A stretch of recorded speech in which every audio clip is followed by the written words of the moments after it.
this generation, or this Gen Z which we call, they need explanation for everything. Self esteem को ego भी बोल सकते हैं. हमारा self esteem नहीं था. The basic struggle is to make them understand who all are around him.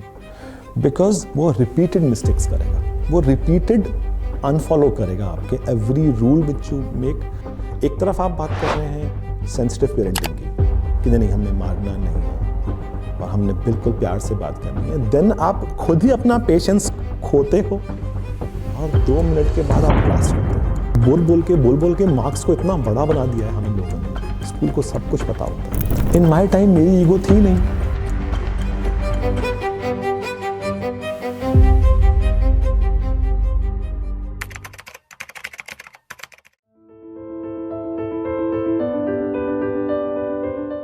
In general parents के लिए सेल्फ स्टीम के ना बहुत सारे मायने हैं. सेल्फ स्टीम को ईगो भी बोल सकते हैं, राइट. सो पेरेंट, हमारी जनरेशन का पेरेंट, आजकल जो पेरेंट वो सब हमारी जनरेशन के हैं, राइट. उनकी वो लोग यहाँ सेल्फ स्टीम की जब बात आती है बच्चे की, तो फिर आपको उसको रिस्पेक्ट करना पड़ता है, जो हमारी खुद की पेरेंटिंग में नहीं था. इन आवर टाइम हमारा सेल्फ स्टीम नहीं था. To be very frank, we have not enjoyed that kind of self-esteem. If we are saying something, if it hurts with the interest of the family of that particular time, so हमें चुप करा देते थे. So हम हैं तो human beings. So हम वही प्रैक्टिस करेंगे जो हमारे संग प्रैक्टिस हुई है. So आज का पेरेंट इसलिए सेल्फ स्टीम को फर्स्ट प्रायोरिटी नहीं रखता है पेरेंट, बिकॉज उसने खुद कभी एंजॉय नहीं किया है अपने चाइल्डहुड टाइम में.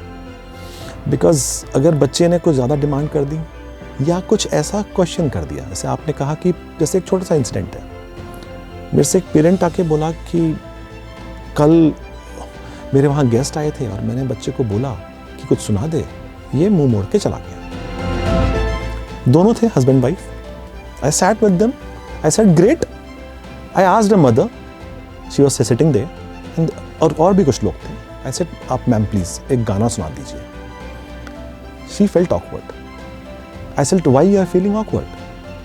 She said, sir, अभी यहाँ कैसे? मैंने कहा same thing came to the mind of that child also. कि आपके friends आए हुए हैं and you are calling me in your living room and asking कि start singing a song, let's dance in front. So now if you are talking about self-esteem, then parents should know where to respect that self-esteem. If you are making any law, and you also have to follow it. So आपको वहाँ बच्चे की self esteem पे अगर काम करना है तो वो दोनों तरफ से होगा. लाइक स्कूल में हमें टीचर्स को ये ट्रेन करना पड़ता है आज के दिन में कि if you want them to understand something, don't give them command. Make them understand why you are speaking about it or why you are saying not to do it or to do it. They need reasons for everything, and this is the initial part of respecting the self-esteem and developing a self-esteem. So, we adults have to work first rather than working on the child. एक beautiful, curious mind है और उसके दिमाग में 10 तरह के questions आते हैं. उसको पता नहीं है कौन सा question सही है पूछना, because उसके लिए एक वो unexplored world है.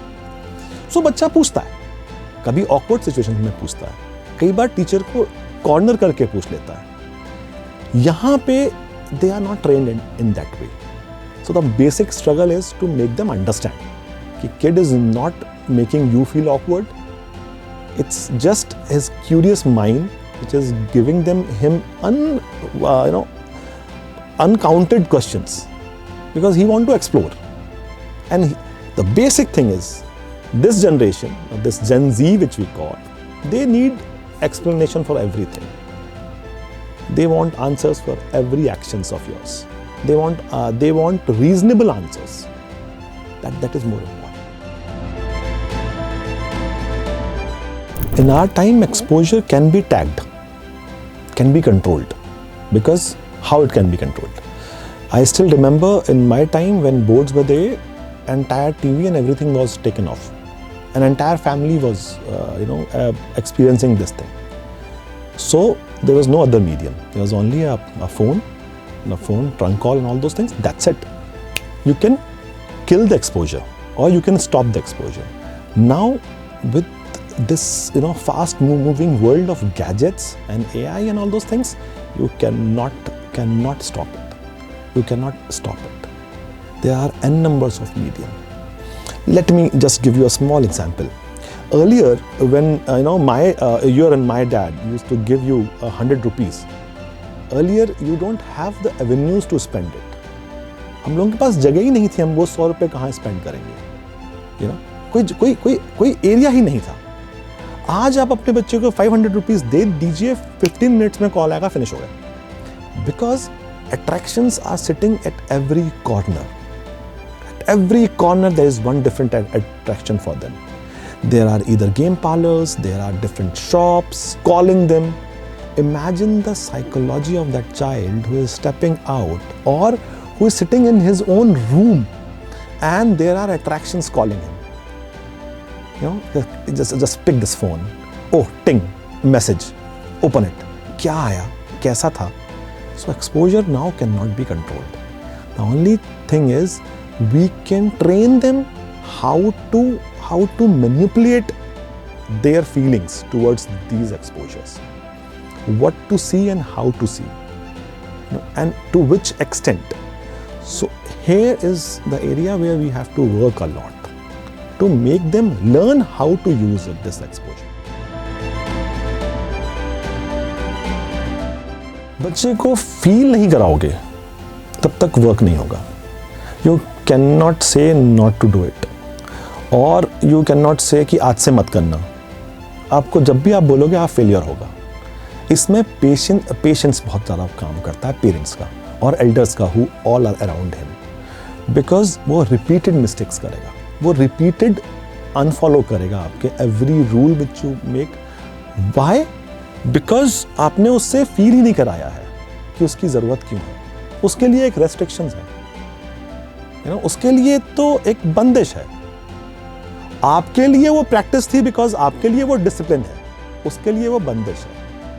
Like one parent came in to me कि हम अपने टाइम पे लैम्प पोस्ट में पढ़ते थे और पसीना आता था बट हम सहते थे. So I only asked a simple question to him. अगर घर में लाइट जल रही होती तो क्या तुम लैम्प पोस्ट में पढ़ते? रिसोर्सेज नहीं थे. एसी एक रूम में चल रहा है और आप क्या बगल वाले रूम में पसीना बहा रहे होते? नहीं. सेम तो डिसिप्लिन का टाइम, डिसिप्लिन सिखाने का सही तरीका, आपको डिसिप्लिन सिखाने का तरीका बदल गया है. That's it. वो बच्चे को आप एहसास करा के, उसको फील करा के, उसको बार बार रिपीटेड कोशिश करके ही होगा. एक तरफ आप बात कर रहे हैं सेंसिटिव पेरेंटिंग की कि नहीं हमने मारना नहीं है और हमने बिल्कुल प्यार से बात करनी है. देन आप खुद ही अपना पेशेंस खोते हो और 2 मिनट के बाद आप ब्लास्ट करते हो. सो उस बच्चे के लिए वो 2 एक्सट्रीम नेचर है पेरेंट्स के जो वो देखता है. एक तो है कि वो बिल्कुल चुप है, पेरेंट बहुत अच्छा है उसके लिए, बहुत ओवर सेंसिटिव है, लेकिन नेक्स्ट पल वो पेशेंस खोने के बाद जब वो ब्लास्ट करता है, बिकॉज वो उसका वो बचपन है जो उसने एक्सपीरियंस किया है, ब्लास्ट और violent and more outspoken and then अपना फ्रस्ट्रेशन निकाल देना. सो ये 2 एक्सट्रीम भी उसके लिए बहुत ख़राब हो जाता है. सो यहाँ पे एक step by step disciplined way पहले, again we have to work for it, not rather than kids. Obviously with numbers वो बच्चे एक्सीड करते हैं जिनको पेरेंट्स फोर्स करते हैं. ऑब्वियसली उनके नंबर्स आते हैं, ऐसा नहीं है. देयर आर एग्जाम्पल्स जहाँ पे पेरेंट्स बहुत स्ट्रिक्ट हैं. in my school also they are very strict, they have a set schedule for him.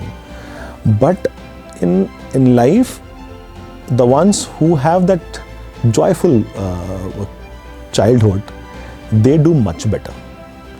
If she will say, their mental status is much better than them because they are living their life with their age. Right? Age के संग देखिए, हम humans की beautiful चीज़ क्या है? We have our own emotions, we can express those emotions. Right? वही बच्चा भी है. रोट लर्निंग उनकी गलती नहीं है. They are the one which we have given them as inherited property. Right? Because boards का डर हमारे मन में था, बिकॉज हम लोगों के time board was very big thing. Now if you'll see CBSE has done, and every board is working a lot. Now 90% is like a joke. Every kid around 10 to 20% are getting 90 plus, right? So now what they are trying to make it a normal thing for a child, for like boards. Now again, it's a role of the adults who are involved. Again, because the role of adult will always come up, because from whom they are learning? From us only, because they are learning from the experiences, and वो experiences हम दे रहे हैं उसको. अगर हम create कर रहे हैं issue, आप पहला क्वेश्चन क्या पूछते हो घर में जब बच्चा आता है? पेरेंट क्या पूछता है? आज दिन कैसा रहा और आज तूने क्या पढ़ा? वो कभी ये नहीं पूछता आज क्या क्या किया, आज तेरे को कहाँ कहाँ मज़ा आया. और अगर वो ये बोलता है कि आज मैंने खेला, तो वो हमारे लिए इशू है. क्या स्कूल में सिर्फ खेल हो रहा है? क्या सिर्फ खिला रहे हैं तेरे को? वो ये नहीं देख रहे हैं कि वो उस खेलने में भी कुछ सीख रहा है, वो स्पोर्ट्समैनशिप सीख रहा है, वो सोशलाइजिंग सीख रहा है. So again the role of adult is very important there also, and role of parents what to ask. So आप उसको बोल बोल के मार्क्स को इतना बड़ा बना दिया है हम इन लोगों ने, क्योंकि हमें भी कंसर्न है, बिकॉज हमारा अपना सोशल प्रेशर है, पीयर प्रेशर है. मेरा बेटा कितना अच्छा कर रहा है, मेरे बच्चे के अच्छे आए. या जैसे हम लोग बोलते हैं लैंग्वेज, इंग्लिश से हम हिंदी तब तक नहीं आ पाएंगे जब तक हम खुद नहीं एक्सेप्ट करेंगे एडल्ट्स.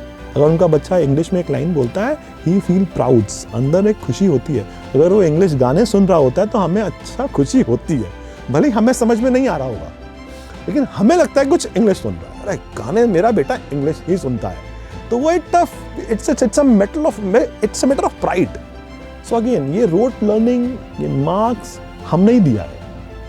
हम चेंज होंगे तो वो चेंज ऑटोमेटिकली हो जाएंगे, बिकॉज वो हमसे सीख रहे हैं. इन माई टाइम मेरी ईगो थी नहीं, बिकॉज वो रोज तोड़ दी जाती थी. अब अगेन यहाँ पे एक डिबेटेबल इशू है कि ये सेंसिटिव पेरेंटिंग क्या रिजल्ट है, ये रिजल्ट उसकी वजह से हो रहा है.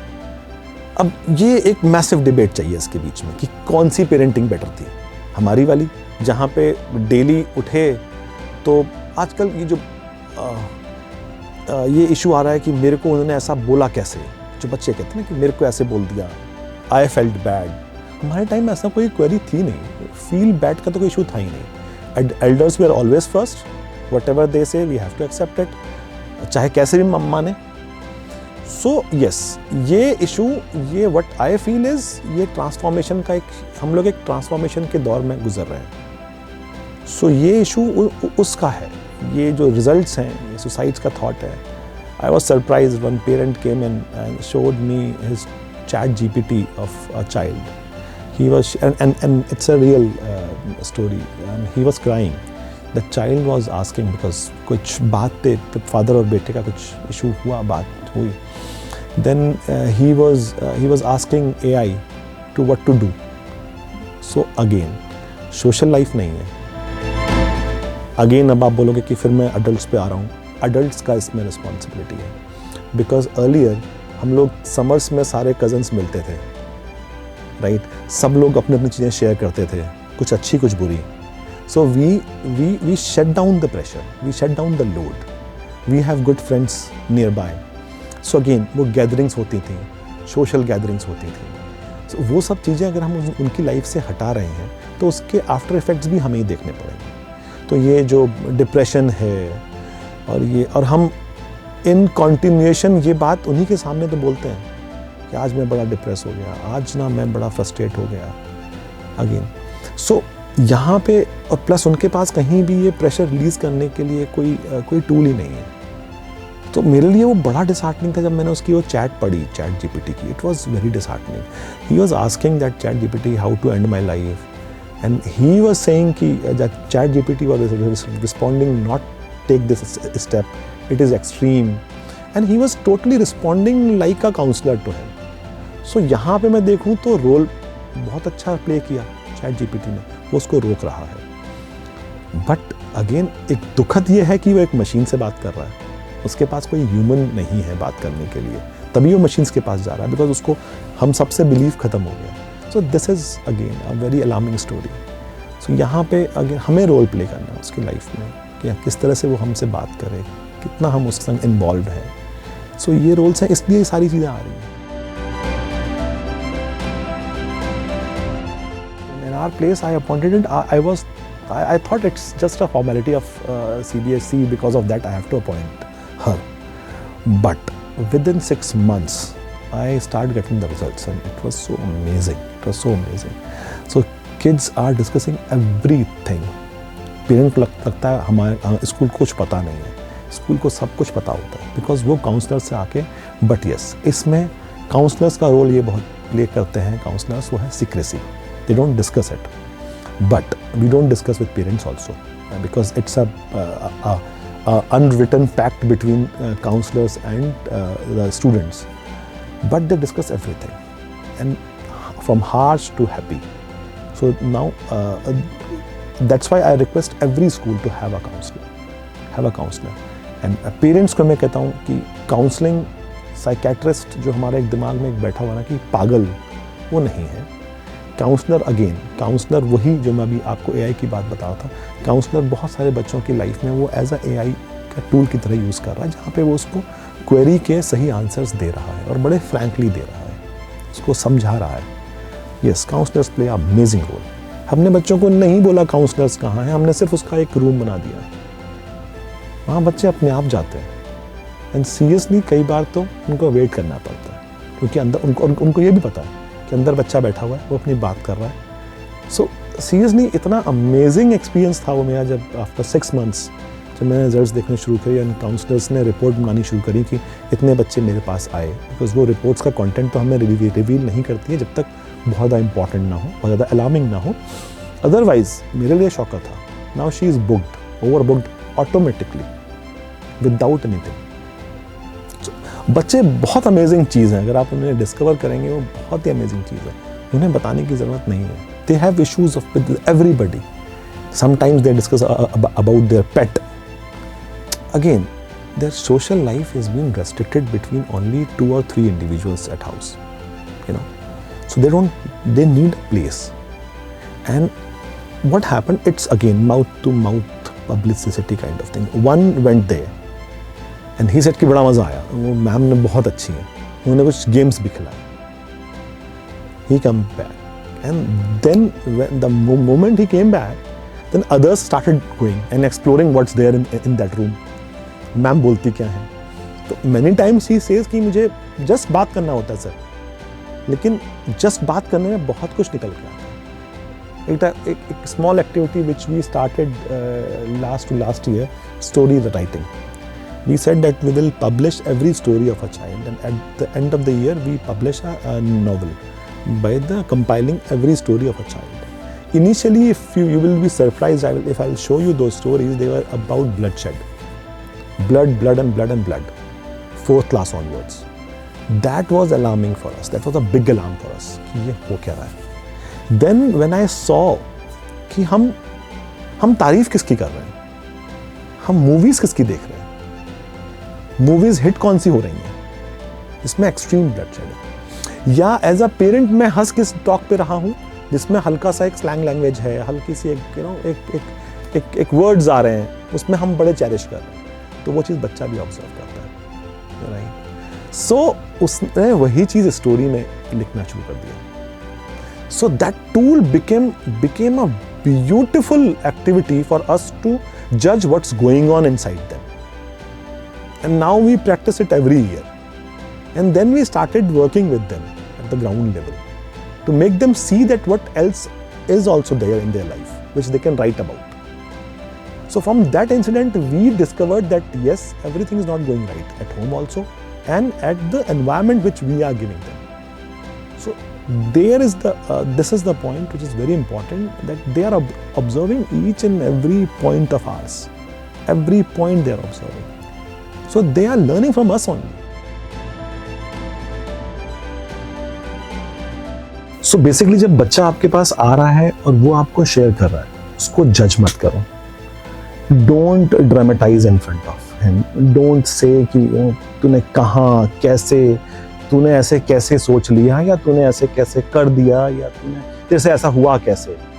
जो ये सारे जो डायलॉग्स आते हैं ये बच्चे को रोकते हैं, ये उसको रोकते हैं कि क्या मैं इनको सही बता रहा हूँ।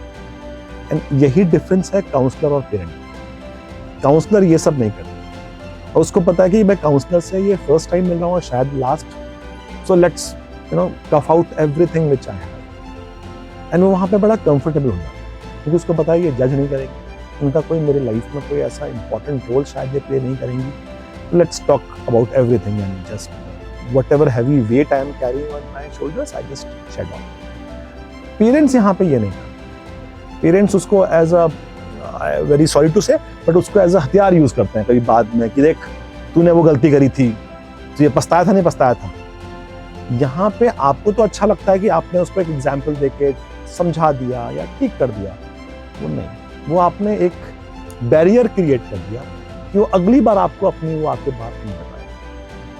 ये बैरियर्स अगर हम क्रिएट नहीं करें और पेशेंसली उसको सुने और फिर सुनने के बाद प्रोसेस करें कि वो क्या हमसे चाह रहा है, तो वो कोई नीड लेके आया आपके पास, उसको सुने, उसको देन आंसर करें एंड देन एडवाइस करें।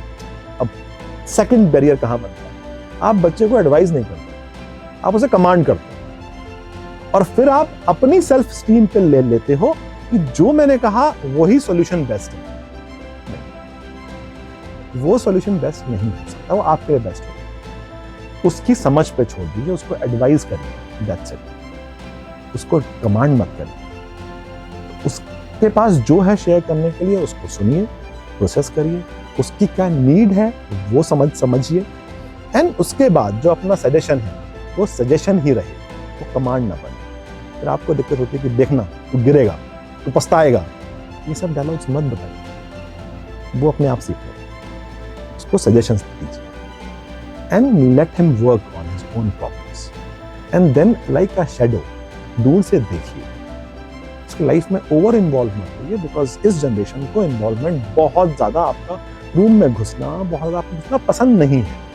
ऑब्जर्व करो लाइक अ शैडो, कहीं गलत जा तो हल्का सा एडवाइस कर दे कि बेटा देख सकता है, गिरेगा तो फिर सीख जाएगा ना, बट तू गिर गया, देखा मैंने कहा था नहीं कहा था तू गिरेगा, ये जो हम करते हैं ना, ये बैरियर्स पे।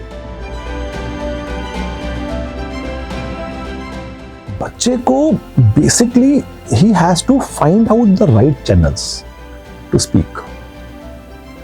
उसको विश्वास क्रिएट करना पड़ेगा चाहिए अपने पेरेंट्स पे, बिकॉज उसको ये समझाना और उसको ये समझना बहुत जरूरी है कि यही एक दो इंसान है, फादर और मदर, जो उसकी लाइफ में एक्चुअली उसके लिए भला चाहते हैं विदाउट कोई इंटरेस्ट। अगर बच्चा ये चीज समझ जाता है कि हाँ यही दो इंसान हैं जो मेरे लिए अच्छा समझते हैं, तो प्रॉब्लम खत्म हो जाती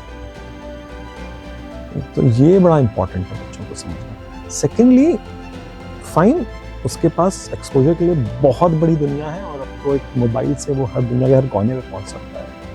स्टिल उस एक्सपोजर में भी अगर वो चीज हल्का सा डिस्कस कर ले, बस डिस्कशन से ना बचे, बिकॉज बच्चों को सबसे पहली, बच्चों के लिए सिर्फ मैं हमेशा एक ही चीज बोलता हूँ कि जो चीज तुम्हारे मन में है, देखिए कॉन्शियस हर इंसान का, बच्चे का भी एक कॉन्शियस होता है। अगर बच्चे को कॉन्शियस की आवाज सुननी आती है तो उसकी जो पहली आवाज होती है ना वो सही होती है।